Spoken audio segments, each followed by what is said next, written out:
Listen.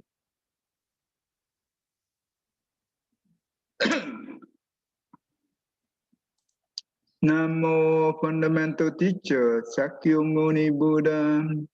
Namo Fundamental Teacher Sakyamuni Buddha. Namo Fundamental Teacher Sakyamuni Buddha.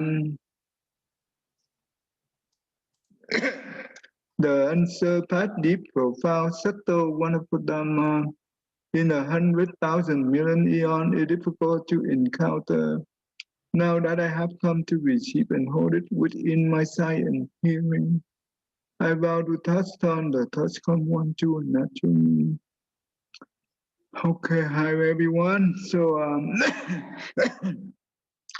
before we start on this topic, let's recap last week. I think it's William not here. I think it's a good idea for him to have a little bit knowledge about the abortion. Okay, so last week we talked about we finished the 38 week of development, as well as we go into the we have a story related to the mom who go through the who give birth 3 times and no 4 times, but 3 of them is have the surgery. It's flow to each other. I think it's a consecutive year, and you know what the doctor said? Very dangerous when you have the second baby with the second surgery. It will bring harm to the baby as well as the mother. And they suggest that she should abort the fetus, the baby. And you know what?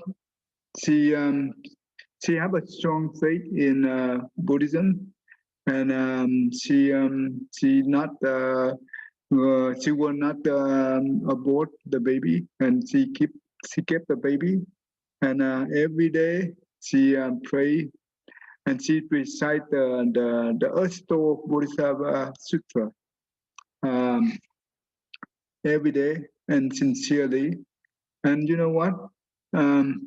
It came out very well. So the second time and the third time like that, they both mother and the baby were everything went smoothly, and it's unbelievable that the doctor even have no idea how that happened. Right, William, you know that, right? When the mother have the give birth to the second baby with the surgery on the second time, the chance for the mother risk as well the baby will be very high, right? Or you're talking about C-section? Right. Yeah, relatively higher. It's still really common though. I mean, I think it's 1/3 of the deliveries in the United States are by C-section. It's like way common. A lot of women will just do it because they don't want to deliver vaginally. But the more surgery you have on the consecutive year, then the chance of the chance will reach the mom, both the mom and the baby will be very high, right? Is that true? I need to look at the statistics. I know historically there was a big problem if someone had a C-section and then tried to deliver normally, because they could rupture their uterus during labor. Right, but right. they changed the way they do C-sections so that you can have a C-section and then deliver normally next time. I didn't think that there was that much increased risk having a second C-section. I know just normal delivery versus a C-section, the risk to the mother is way higher with a C-section. The risk to the baby is a little bit lower, but to the mother, it's really higher. I know just for period, like the first time someone does a C-section. Maybe in the old day, that will be the risk, right? But now, maybe nowadays, the technology is advanced. I think it's they could be able to resolve that well, one way or the other, right? Um, and she did not make the decision to abort the baby. That's why she kept the baby. And fortunately, the baby came out, and the mom is also very well. So the question here is, I just look at the statistic in from online, and I noticed that every year in U.S. in 2007, it's about 862,000 abortion only within the U.S. And that means every 1,000 women, there is about 13.6 women abort the baby. Not very high, huh?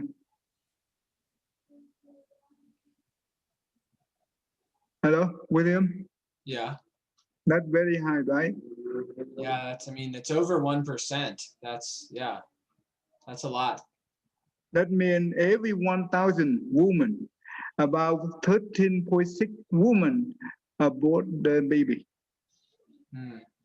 That, and it's about 862,000, I think, 32,000 for that year, 2017. They abort the baby. That means that number for abortion by itself. Wow.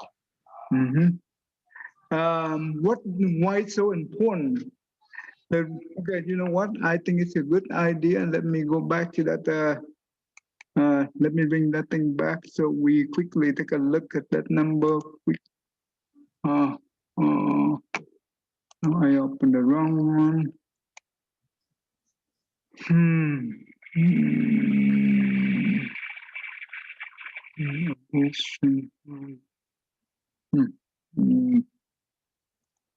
One second.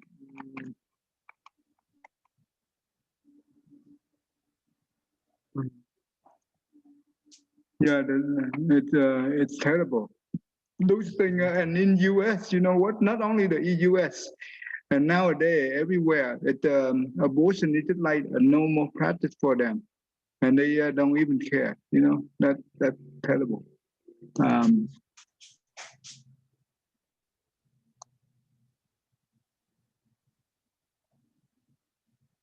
Oh, did I open the right one? Oh, okay, yeah, I opened the right one. Okay. Let me see.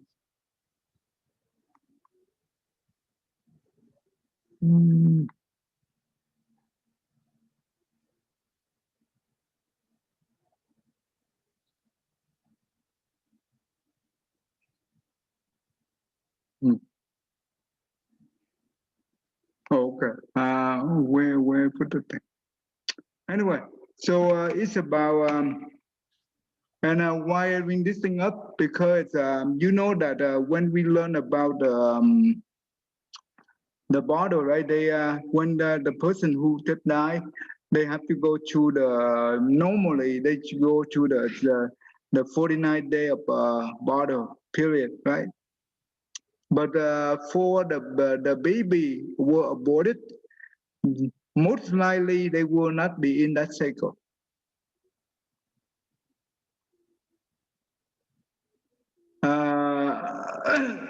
The reason is because when the baby died in the womb, right, the consciousness for them at that time is very just like the little kid, right? It's not even born yet, so they do not have the be able to.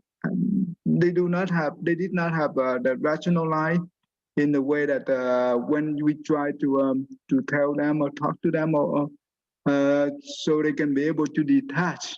So no, it's not that easy. So the most strong attachment is to the mom.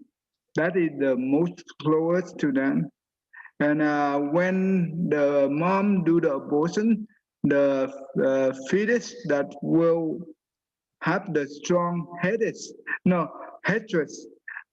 toward the mom and also due to that strong attachment, so the baby will not be will not go to the bottle state. Well, it's in the, well, it's not go to the bottle state of 49 days. That's what I'm talking about. So, and you know what? When, even though for the if we want to pray for this, or we want to help, no, it's not that easy to help the aborted baby, that to be liberated from the suffering state. No, they would not be able to detach from it. Does it make sense to you, William?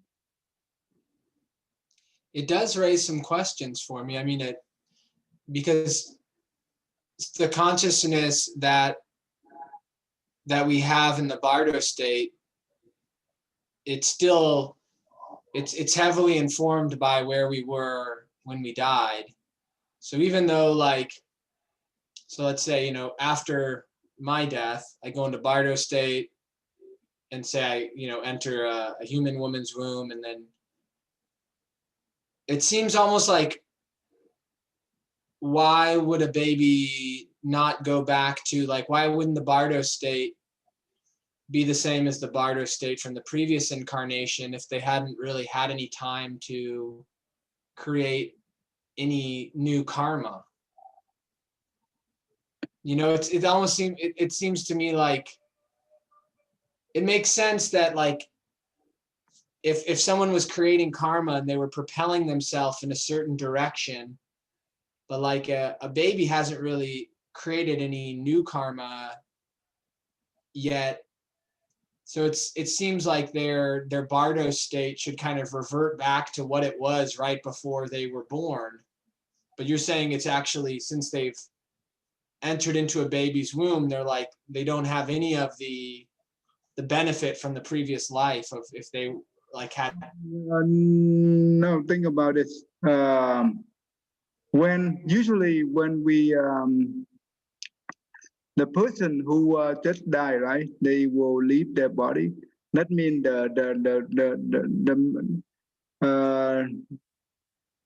in order for us to be able to rationalize, we need to have the mind consciousness. That means the sick consciousness. And the sick consciousness is the one who do the rationalization, to do the thinking. But in order for the mind consciousness be able to think, they need to associate with the memory, right? In order, well, if you don't have memory, how could that the data come from the alaya can be loaded into that memory for us to be able to rationalize, to think, to visualize or whatever, right? And for example, if we are a regular person and we are very healthy, but somehow on that day we collapse due to the maybe heart attack, or maybe cholesterol blocking. That's why we collapse. And you know what? When we collapse and we were unconscious, maybe 15 minutes or 20 before the ambulance came over for rescue us, and they took us to the hospital, right? And you know what? We could be in the coma state for a while, maybe a few days before they can take it out. When they take it out, and maybe it will take a while for them to revive us into the alert state. That means could be couple months, right? In order for us to be able to talk, to be back into 80 or 90%. So they have to help us to walk, to do all those things. But even though we come back to we came out the coma state, and we back to normal, just like the before. That means we can walk, we can talk to everyone. But the memory right now is just like the 1 year old memory. What does that mean? That means it's let's say that we just tell them that one person name, right? And you know what? A minute later, you ask them, okay, you know this person? They have no idea because the memory they have right now is very little. So that means the information retained in the memory also is so little. Does it make sense? And in order for the new data to be processed, the old data will be deleted. So because the memory is the memory we have right now is limited. Does that make sense so far? Yes. That between we are talking about the when we are alive, right? And only different by 15 minutes or 20 minutes after we collapse. And at that time, no us, because the memory cell, they need to have the plus to nurture those things, but the plus need to have the oxygen to circulate the blood. And during that time, there is no oxygen, therefore the blood is also no circulation. And therefore, the brain memory is dead. And whatever we have left, and that's all you have. You see, therefore, the person becomes just like a 1 or 2 years old baby. When we're talking about when we are alive, not even when we in the body state and we go into the mom and we came out and we expect to have the same. No, it's not like that. You see, because you need to have the mind consciousness. That means the mind will associate with the memory. Okay. So therefore, and also even though on the week 19, right, or the sixth consciousness, seventh consciousness is already established, but it's just established. But it doesn't mean that you can use it, right? So yes, the power of the karma is still in the consciousness storehouse. That means alaya. It's there. But how do we take the data from there and process it? Where is we need to have a place for them to process. No, we don't have that, right? So that's why the thing is, so that's why when something happened to us, we could forget a lot of things. We could, and also talking about the people who have Alzheimer disease, right? What did you call? Alzheimer's. Alzheimer's disease. That means the person who, well, they could remember, and sometimes they don't even remember everything. So, so this kind of thing is it's like that. So when it's in the body state, we already don't have much data left, right? Because we don't have the way that we can process, but maybe depend on the maybe the body that we just came out, and maybe that's how it's processed. So, but it's really tough. So therefore, the current state of the consciousness is important. If the current state of the consciousness is a strong attachment to the mom, right? And also the strong hatred to the mom, then you know what? That already know. That already they can be able to do. And whatever we communicate, doesn't matter what how we communicate to the baby. I mean, I'm talking about the baby who were aborted.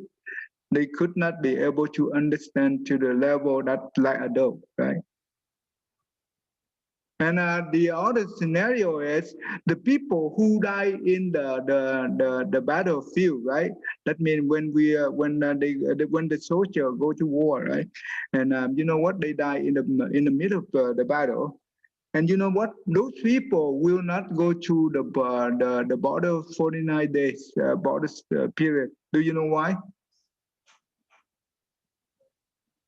Well, don't they not realize that they're dead and they frequently just they stay longer in that state? That's correct. Because the state because the last state of the mind is the image of the battlefield. You know what I mean? And that they are not the one who die normally. When we're talking about a person who die normally, that means when we get old, when we get sick and we die, this is called the normal death, right? And that means we will know we are dying. But the people who dead suddenly and they will not prepare yet. You know what? They do not. They will not be able to realize that they are dead. They thought that they still in the battlefield, right? And you know what? Even though the war will end for 40 or 50 years already, but they still in that state. Only until when we came there and we communicate with them through the mind, and we say that, you know what? You no longer belong to the world because you are dead. And how do you know that you're dead? Okay, I can tell you what you can do. This is how we talk to them. This is what you can do. You go and look at the water and you do not see your own reflection. That means you die. Or you can look into the mirror, you do not see your own reflection. That means you die because you do not have physical body. This indicate that you die. Then you have to accept it and let go and move on. If they be able to accept, they will because they are adult, right? They be able to. We easily communicate with them compared to the baby were aborted. Okay, and they one day accept it, and we just pray for them, and they willing to move on. For those scenario, we can help. But for the baby, you know what? It's very tough. Doesn't matter what we do. It's only the one who have the compassion. I mean, the Bodhisattva who have the compassion mind, and they are the one who have enough blessing and virtue. They can be able to help those babies, but we are not. Okay. So, and therefore, in this world, when we have a lot of abortion like that, it will uh, uh, polluted the environment. Polluted in this way, it means the negative energy, right? And that's why a lot of things, it disaster, war going on in the world, everything happened upside down, and we don't even know why. Because due to the killing power. The killing karma is one of the strong karmic power that can turn the world upside down. Okay, that's why in the lay person, when they become the Buddhist follower, they vow to take the 5 precepts. The first precept is no killing. Okay. That's the most important. Does it make sense to you, William? Yes. Okay, that's good. Okay, that's good. Now we can move on to the new subject. And any question you want to ask? No. Okay.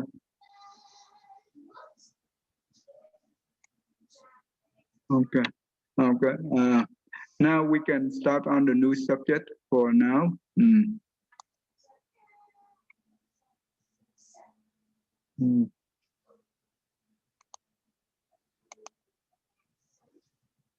This will be the long subject, but this will be very interesting subject. Okay. Resolving bodhicitta. Okay. All right. William, would you help me to read this one? Yes, happily. Bodhicitta. Bodhi is a Sanskrit name meaning awakened or enlightenment. Bodhicitta is a spontaneous wish to attain enlightenment, motivated by great compassion for all sentient beings, accompanied by a falling away of the attachment to the illusion of an inherent existing self. The mind of great compassion and bodhicitta motivates one to attain enlightenment, Buddhahood, as quickly as possible, and benefit infinite sentient beings through their emanations and other skillful means. Bodhicitta is a felt need to replace others' suffering with bliss. Since the ultimate end of suffering is nirvana, bodhicitta necessarily involves a motivation to help others to awaken. A person who has a spontaneous realization or motivation of bodhicitta is called a bodhisattva. Good. Okay. And this is only for the Bodhisattva, not for the Arhat. And Patsika Buddha, no. They will not be able to have the bodhicitta. Okay. Because bodhicitta only the bodhisattva path. Okay. That's the whole idea. And we will talk about there are 6 different they call the 6 parameter. That means 6 parameter that mean the 6 perfection method that the bodhisattva have to practice. The first one is perfection in generosity or charity or whatever you call. Perfection in morality, that means the precept. Perfection in patience. Perfection in diligent, right? Perfection in meditation, perfection in wisdom. So these are the 6 methods that the Bodhisattva, this is called the Bodhisattva path. They have to perfect all that thing before they can attain the Buddhahood. Okay. All right, Jenny.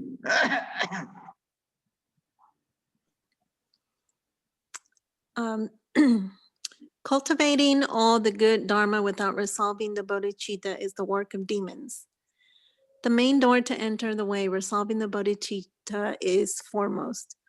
For the urgent practice, making vows is first of all.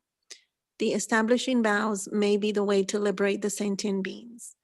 The bodhicitta is resolved that the Buddhahood may be attained.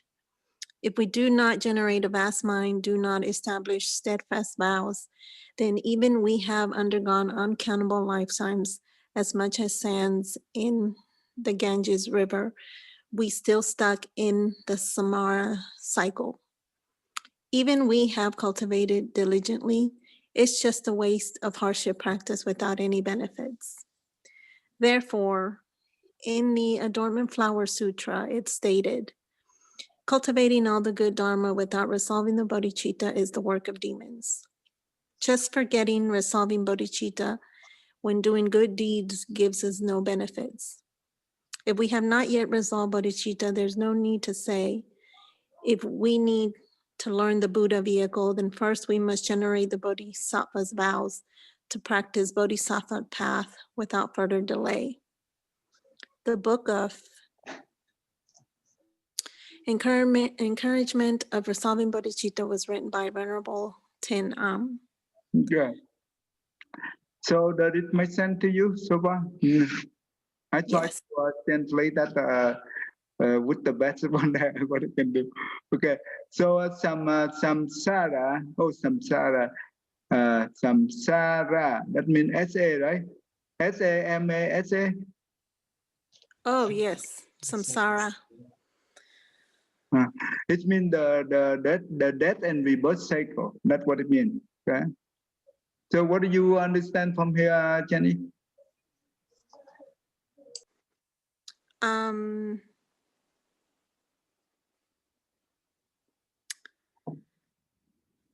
That we just can't that we just can't, just do good deeds without, practicing all the other things that you need to reach the bodhicitta. The bodhicitta equal to compassion, loving kindness and compassion. That you can also use that term to interchange with the bodhicitta as well. Okay. Yes. But why in here cultivating all the good dharma without revolving the bodhicitta is the work of the demon.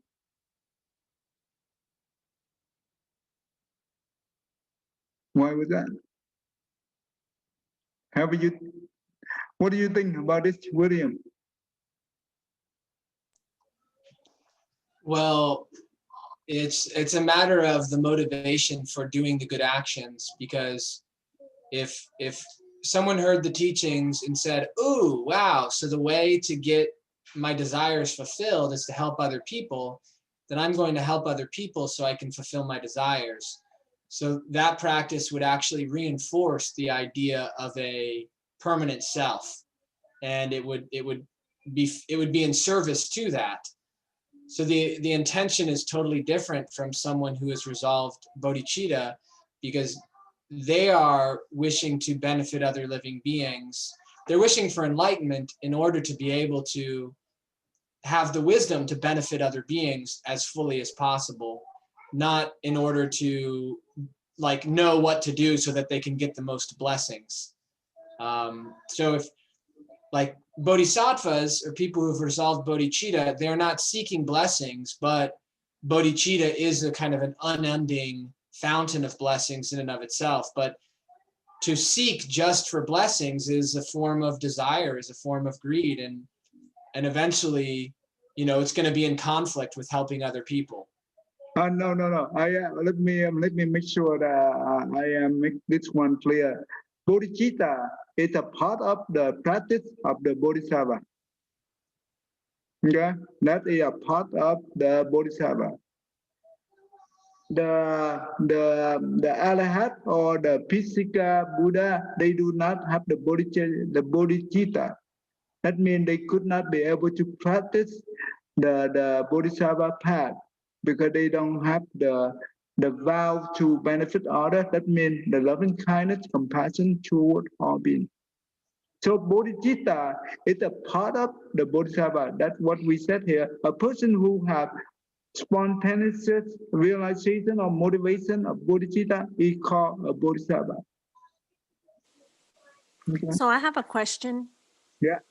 So does this bodhicitta, does this really mean the mind? No. It all has to come from the mind. You have to have a compassionate mind, good intentions, everything from the mind is bodhicitta. And if you have that good mind, then you become a bodhisattva. Is that what this is? Yeah. The loving kindness and compassion in this case is called the unconditional love. There is no self involved. Okay, this is what we call bodhicitta. So you have to practice. So you have to practice all that, the bodhicitta, and then you become a bodhisattva. No. Actually, this is what they said, that motivated by the great compassion for all beings. When we have the mind to benefit others, even though we have not yet do anything like that yet. But once you have the mind toward all beings, basically that is the starting of the bodhicitta. That is initiate your bodhicitta.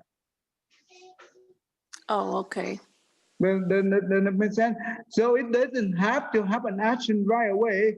You don't have to fulfill in order to become a bodhisattva. No, the bodhisattva who benefit themselves and as well as benefit others along the way before they reach you the Buddhahood.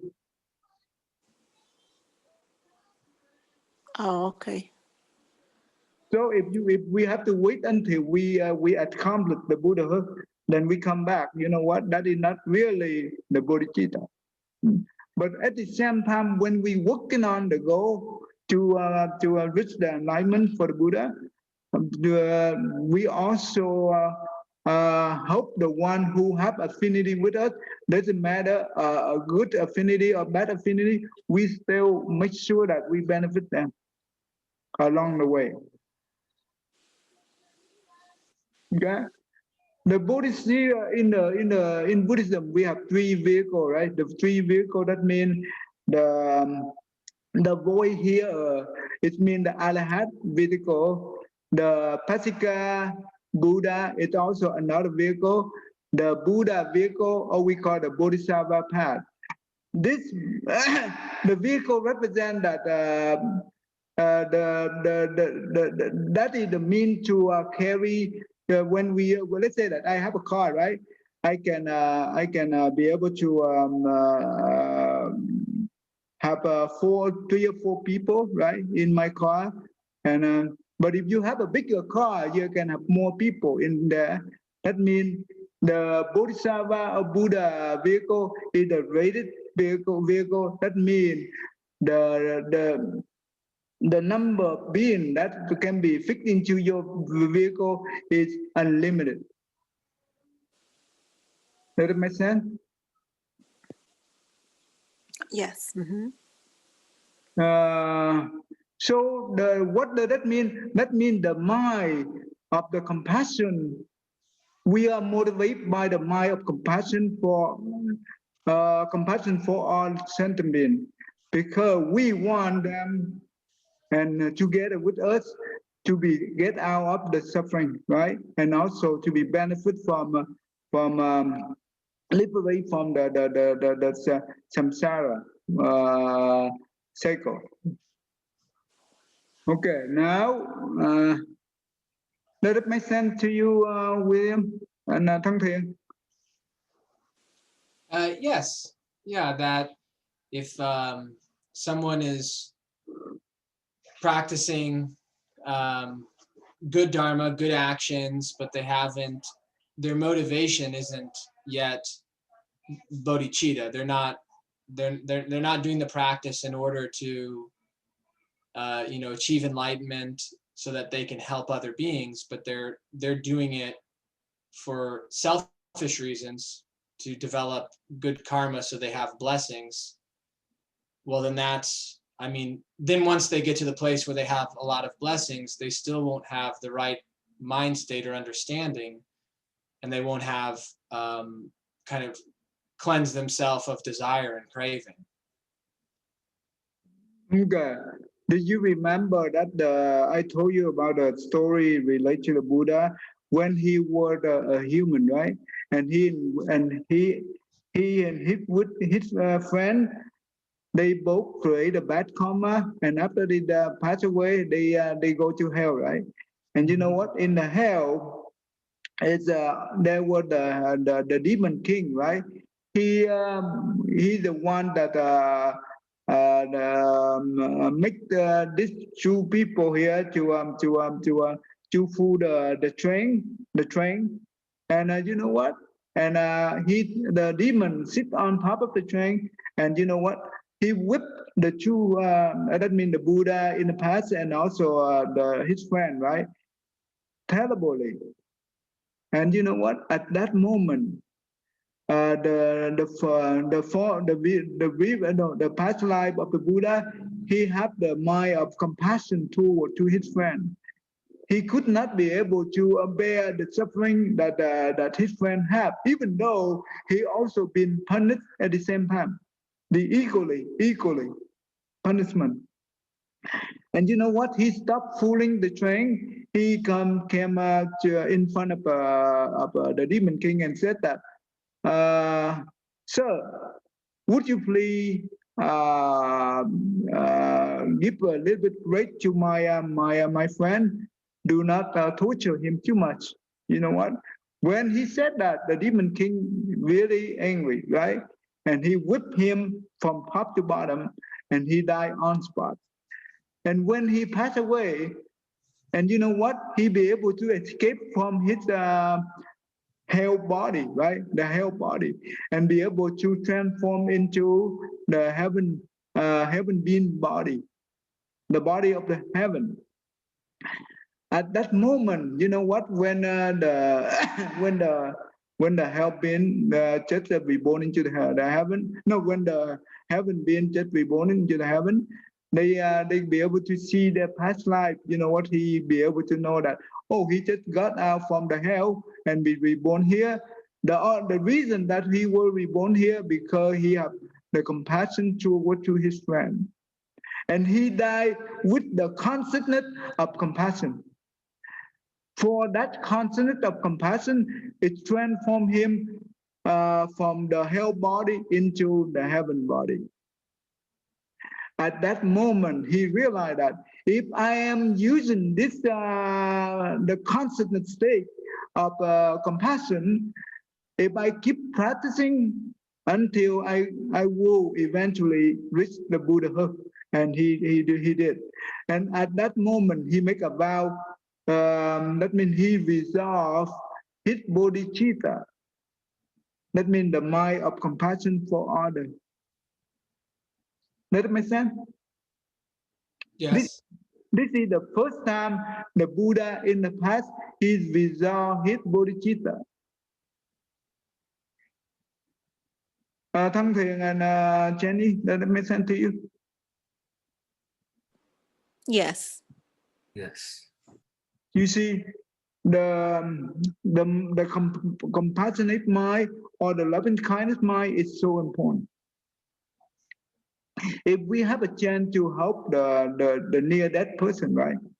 If we be able to use our compassionate mind and loving kindness to help them, the benefit we bring to them is unbelievable.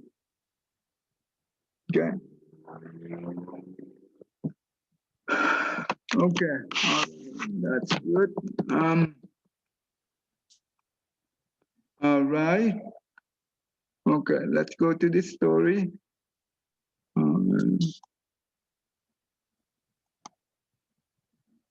Okay, Thăng Thiện, go ahead and read this one for me, please. The near death. Okay. King. Yeah, okay. The near-death karma of the king of the heaven, Tuyasunsa. Saka, the king of the heaven, Tuyasuntra, the second heaven, and his gods have a lifespan of 36 million years of the earth. One day in this heaven equals to 100 years on the earth, and the gods in this heaven's lifespan are 1,000 earth years. No, heaven year. 1,000 heaven year. That will equal to 36 million years on earth. Okay. That's what it means. Right? Okay.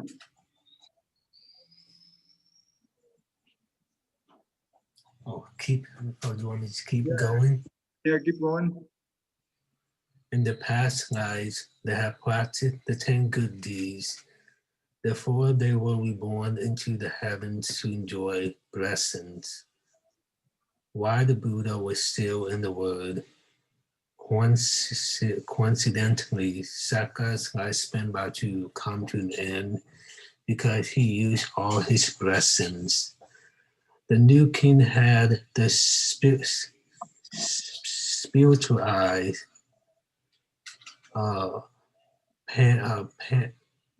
penetration power that he knew his future life to be reborn as the lamb in pottery maker's house.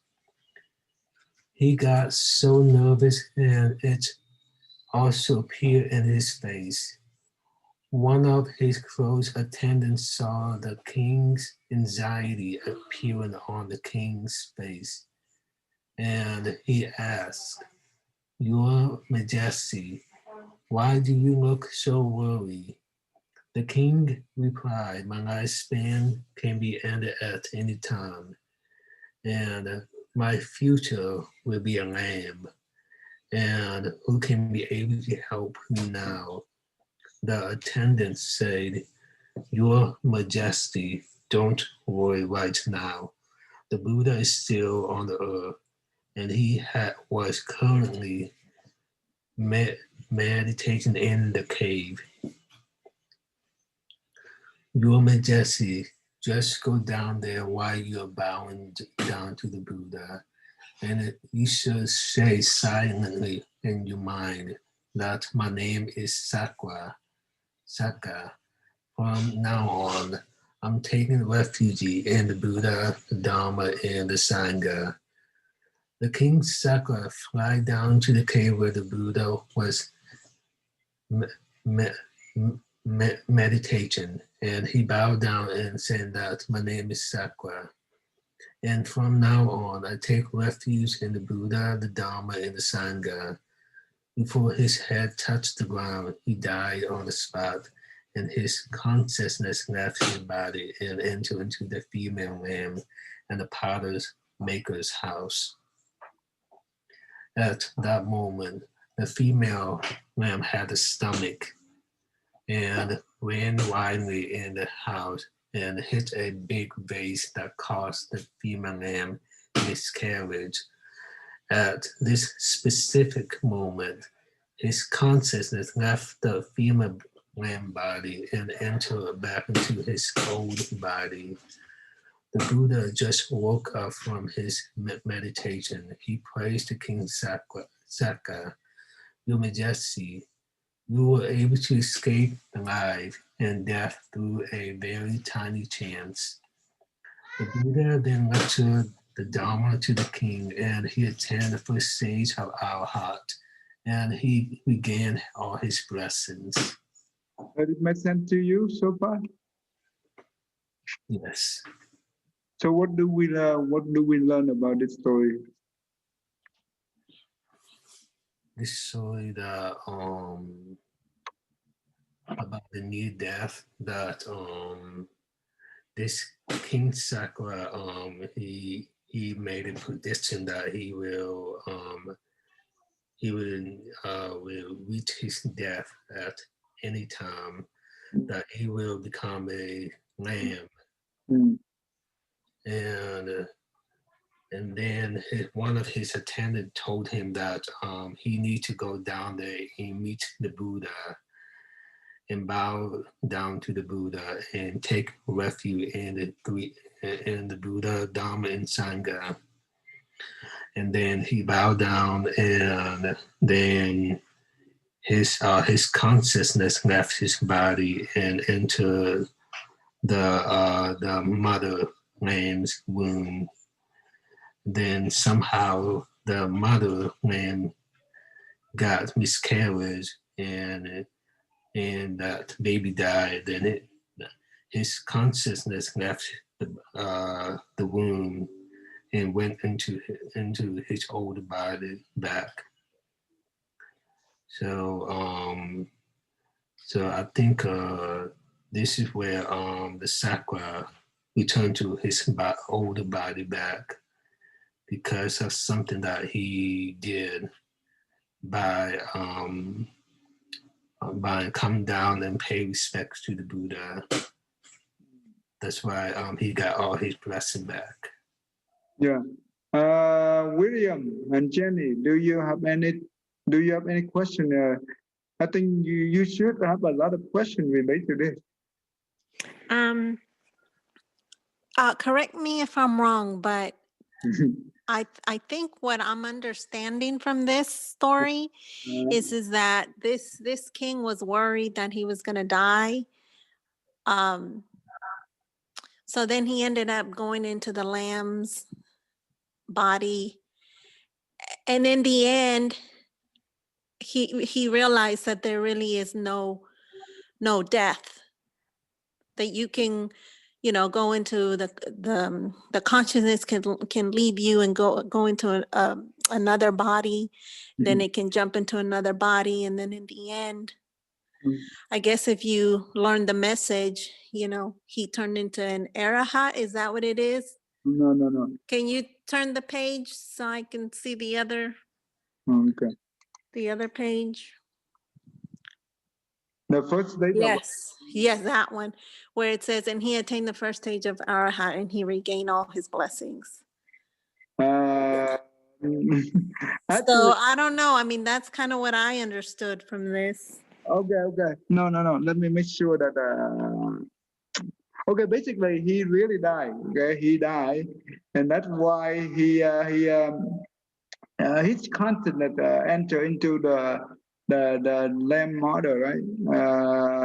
The female lamb, right?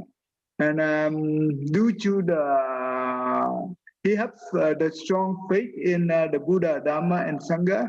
Therefore, that one helped him to be able that caused the female lamb miscarriage, right? Miscarriage. That means his conscience be able to get out. And this case is very, very, very rare. It's almost impossible to have this scenario. It's very rare. So that means he's so lucky because he have a strong faith in Buddha, Dharma, and Sangha at the moment he died. This strong faith helped him to be able to go back. But in not only that, I want all the questions you should ask me. But before that, William, what do you think? Yeah, so we just talked about how if a person was in their mother's womb and then was aborted, that they would have a very difficult time navigating the bardo state, and their mentality would be that of like a fetus. So you couldn't really, in this case, it seems like, okay, well, there's a different situation. Right before King Shaka died, he was taking refuge in the Buddha. That's the instance he died. So Yeah. maybe that's why it works differently. But from what we talked about earlier, it sounds like, well, he should have the mentality of a lamb fetus and not really have any ability to navigate the bardo intentionally. So it must just be from the blessings of having taken refuge directly with the Buddha at the moment he died, that he was able, that, you know, his consciousness was returned to his own. Actually, he is not like us. He was the king of the heaven, right? Mm-hmm. And that is it's beyond the human, ordinary person like us.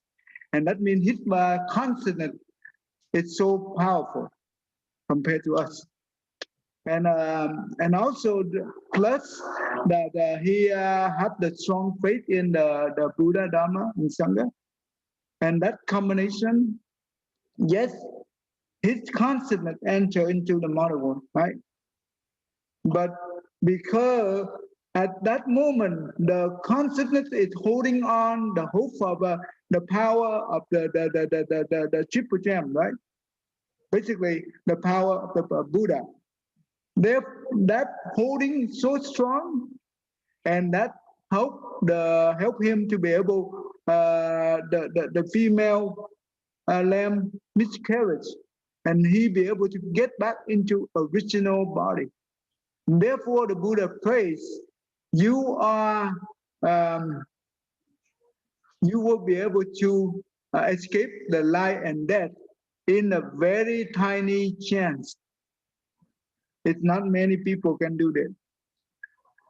Because I think the consciousness he have is so strong. That's why when we die, I told many times already, the two criteria, it will take us to reborn, the state of the current state of consciousness, and also the power of the karma.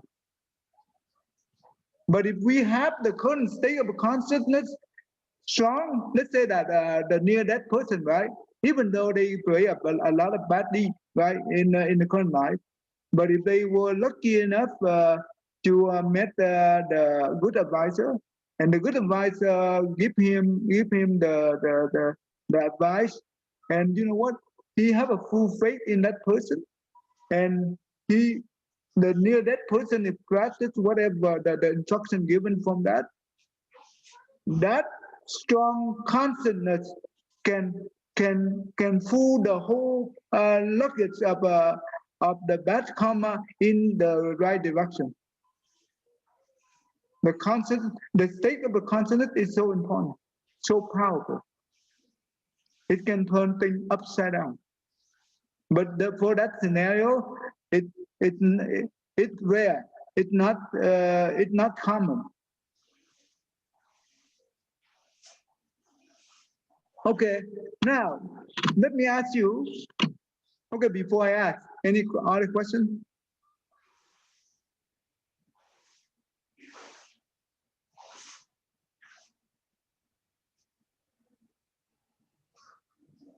Okay, let me ask you. One other, someone already asked me, and I will repeat the same question. And I already told the answer to that person already. Where they asked me that, well, he was a king, right, of the heaven. He have a lot of blessings. How could the king be able to be born into the animal realm? What do you think? His blessings ran out. He was enjoying all of his blessings in the heaven realm, I guess, like we would burn up firewood. And he got to the point where his blessings had been exhausted. In the heavens, I guess there's not as, it sounds like there's not as much opportunity to generate more good karma when you're in the heavens, because you're surrounded by people who are blessed and you're just enjoying yourself. You're not really thinking about benefiting other people. And remember, he was the king of the second heaven in the desired realm.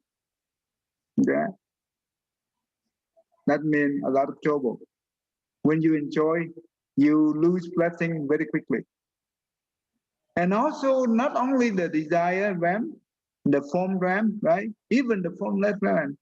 The form realm, if they use all their blessing, they will fall into the lower realm, depend on their past karma. Because we live in many lives, right? We have created a lot of good deeds and bad deeds. And whatever the seed of the good or bad, it given the fruit, right? That means the blossom. And that is the one will produce the result. And in this case, for the king, that means the bad fruit is already there and become the result at the animal.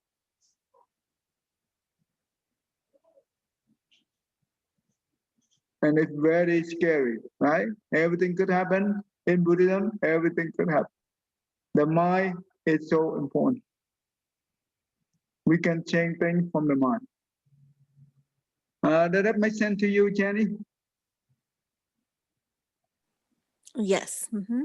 Something, does that make sense to you? Yes, Thầy.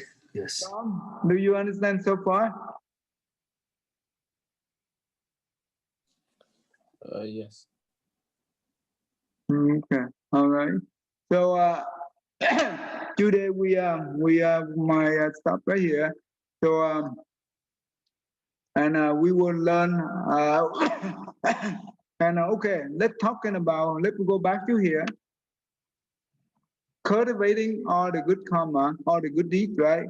Without resolving the bodhicitta is the work of the demon. Relate to this story right here. Yeah, when he was a human, right? He practiced all the 10 good deeds, right? That's how he gained a lot of blessings. That helped him to become reborn into the heaven and became the king. But you know what? After he used all the blessing, he fall into the animal realm. This is what we call the good work he practiced. The good that means all the 10 good deeds he practiced is at the end it turned out to be the work of the demon. Does that make sense? Why? Because yeah, after we enjoy all the blessing, we fall back to the lower realm. That's what we call demon.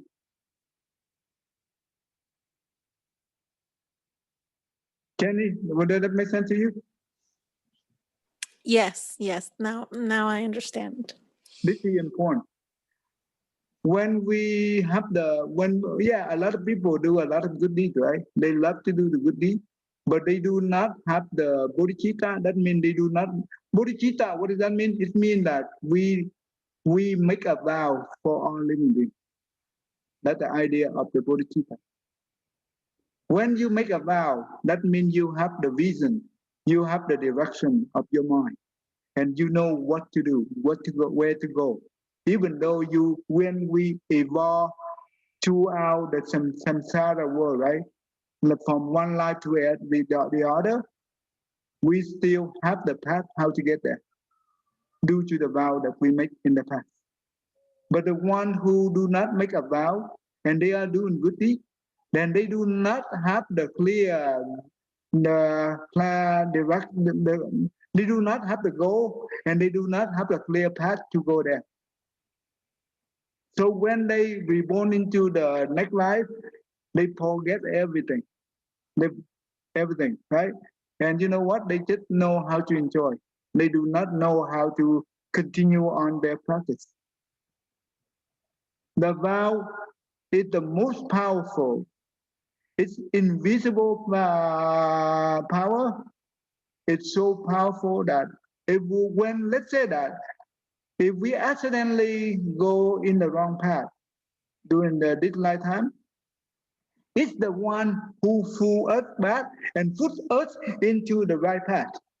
It won't allow us to go into the wrong path. Even though we have screw up, right? And we make a bad the bad choice at the beginning, but at the end we be able to go back to the original path and go on to the right path. That's due to the power of the vow we have made in the past. The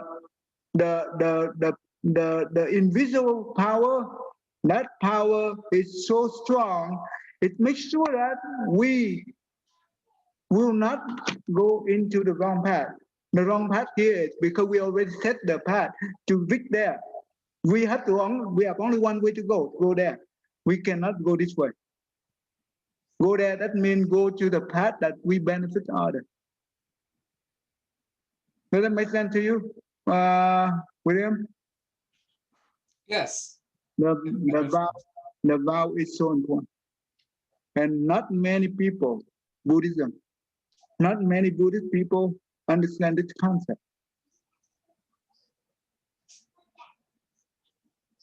Even though they have learned the Buddhism many years, they still not be able to understand.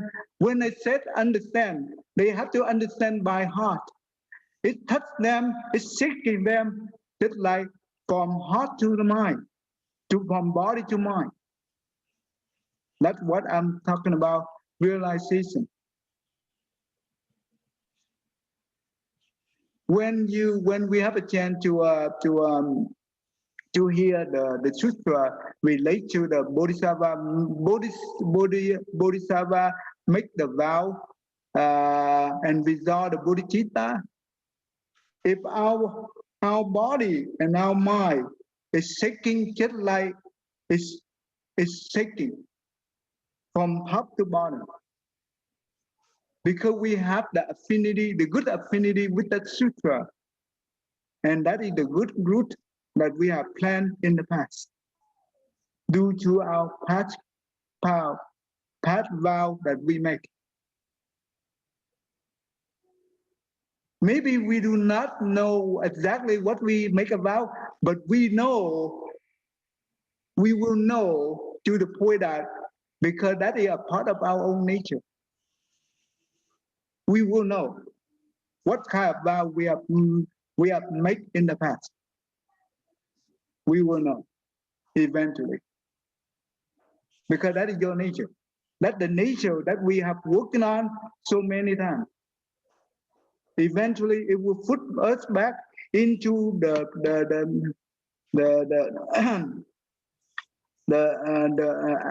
into the path that you already walk. Yeah. Okay. All right. Bodhicitta is so important in Buddhism, and it's so wonderful. And we will, this is a long subject. Well, we already learned many long subjects so far, but we've been through. And this is, I think it will benefit us a lot in the way, okay? All right,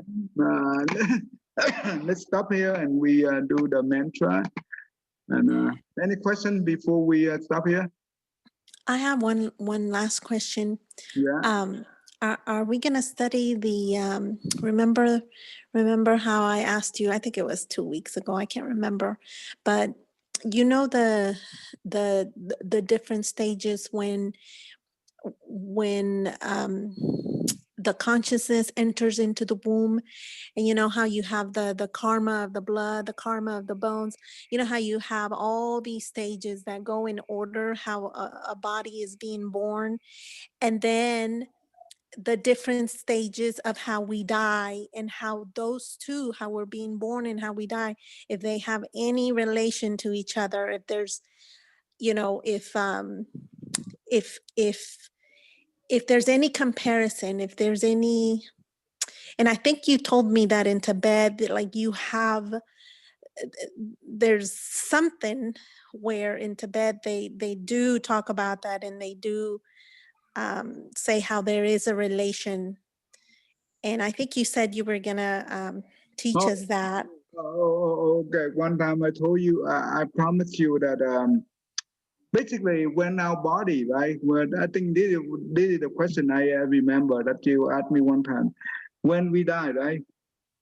What happened to the body? What is the process? It will decay. It will deteriorate. Deteriorate. And Yes. how they deteriorate it, and what kind of element, the four element, right? Which one will go first, which one second? They do have that, but I have to put those things together. And yeah, I those things, yeah, it's what does that mean? It means that the pain that we will have when we die, right? Everyone have to go through that process. It's very painful. It's just like the Buddha said that it's just like the turtle, the shell, right? The turtle, they have the shell. And when you remove the turtle shell from the body, it's very painful.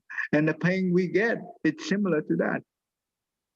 And so if you die like in a car accident, and you die right there on the spot, like, do you go through that same pain? Uh, well, they go through the same pain. Maybe more or less depend on the way how they die, right? Oh, okay. On the way how they die. If they die in the accident, that means terrible, right? And that means more pain than the one who just died through the sickness, right? And also the one who died in the accident, you know what? Sometimes they do not know they are dying. If we don't tell them, because this is called abnormal death. It's not a normal death. So when we take them home and we praise, and that at that time they know they're dead, because they can be able to see the loved one, right? So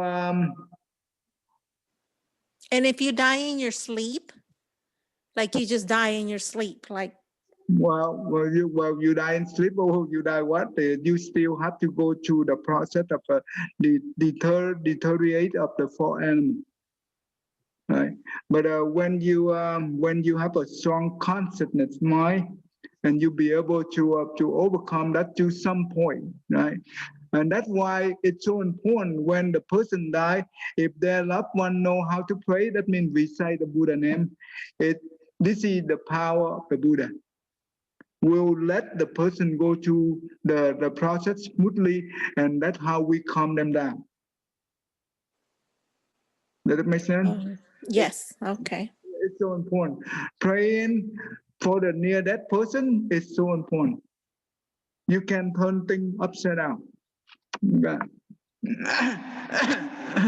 Okay, I don't know. I do have time to put those things together. But that is just for the process, how they deteriorate it. But more important is we need to learn how to pray for the near death person, and the dead person during the 49 days is more important. Don't you think that important? That more important than this, right, William? That does seem that seems like a big opportunity to help. Yeah. So when we have a chance to help the person who near death, and even though they die, don't ever think that that is the burden. No, never have that mindset. Always think that if the chance come to us, that means they have an affinity with us. Doesn't matter it's a good person or bad person. If we have a chance to help them with whole heart. If you don't know how to do it, if you ask me, I will share you how to do it. And I will walk you through step by step. If you're willing to learn that, and I will, well, I think it's a good idea. I will share to you maybe next week. Okay. Yes, that would be good. And I have one last question. Reciting the Chu Dai Bi, does that help to somebody in Oh, near death? beside anything in Buddhism, it will help both the live person and the dead person. Oh, okay. Everything, but but each mantra, each sutra, they have a specific function. Okay, but in general, it will benefit everything, regardless, because that is the power of the Bodhisattva and Buddha vow to benefit all sentient beings. Okay. Okay. Okay, I think it's time running out already. We do the mantra. I don't think I have time to do from beginning to the end. But you know what? Let's do. We finished up to 110, right? I guess. Anyone have a chance to do this at home? Not sure if I did this time. I think I might have gone through it once since we did our call. I know I missed last week. Since last time I was on, yeah, I definitely. Yeah. How many times a day should one recite this? One a day, good enough. Because Oh, okay. this is too Oh. long. You don't have to do much. But the only thing right now for you is to recognize the word. You're familiar with the word. Okay. Oh, okay. But that's good. Don't worry. The more you recite, the more affinity you have with the mantra. All right. Nam mô Lăng Nghiêm Môi Thuận Vân Bồ Tát. We can't see. Nam. Huh? Oh. We can't can't. see on the screen. Oh, I'm sorry. Yeah. Okay. Okay, I'm sorry.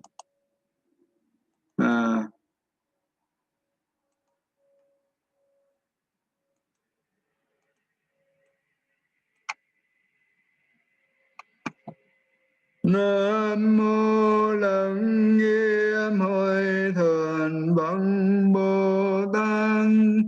Nam mô Lăng Nghiêm Hội Thượng Văn Bồ Tát. Nam mô Lăng Nghiêm Hội Thượng Văn Bồ Tát.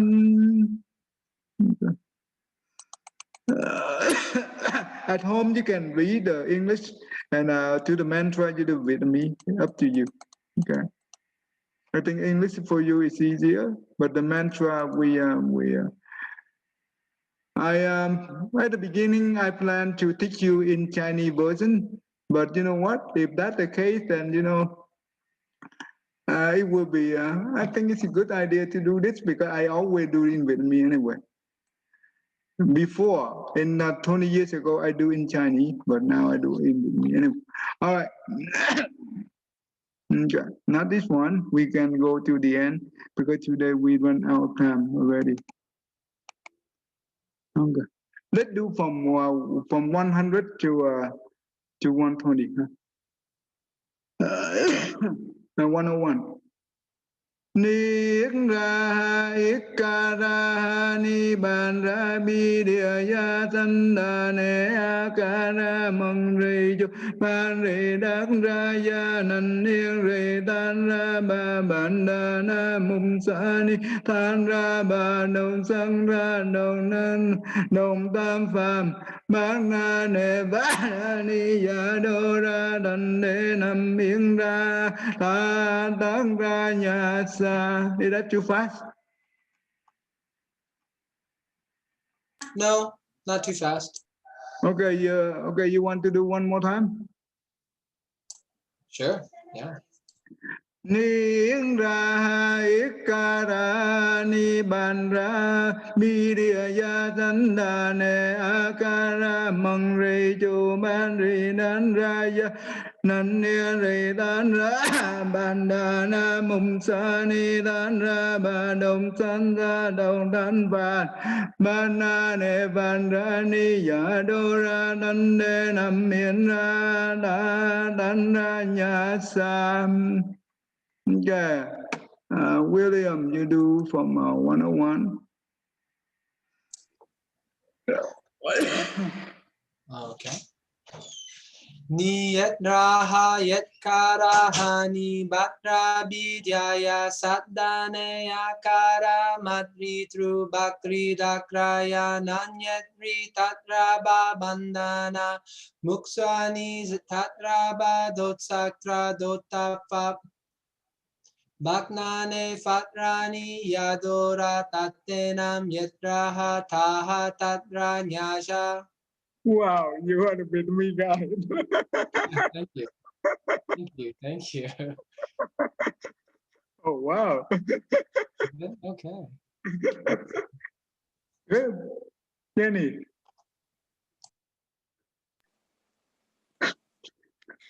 Ni ye raha ye karaha ni bara bidyaya satna satdane akara matri drubari dakraya nanye ri taraba bandana muksani taraba dotsa tra dotafa Baknane fatrani yadora tanenam yeraha taha Taranamsa.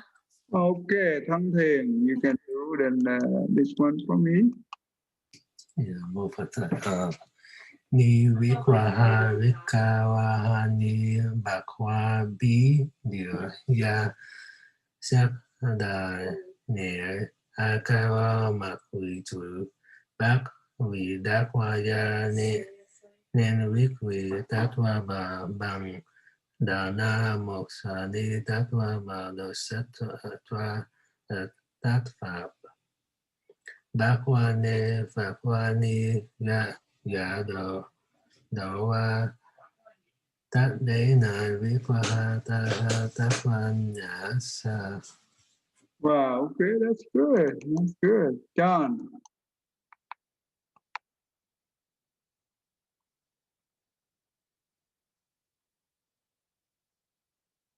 John? Are you there, John? Okay, it's okay. All right. All right, that's good. Let's stop right here. We do the transferring marriage before we stop for today.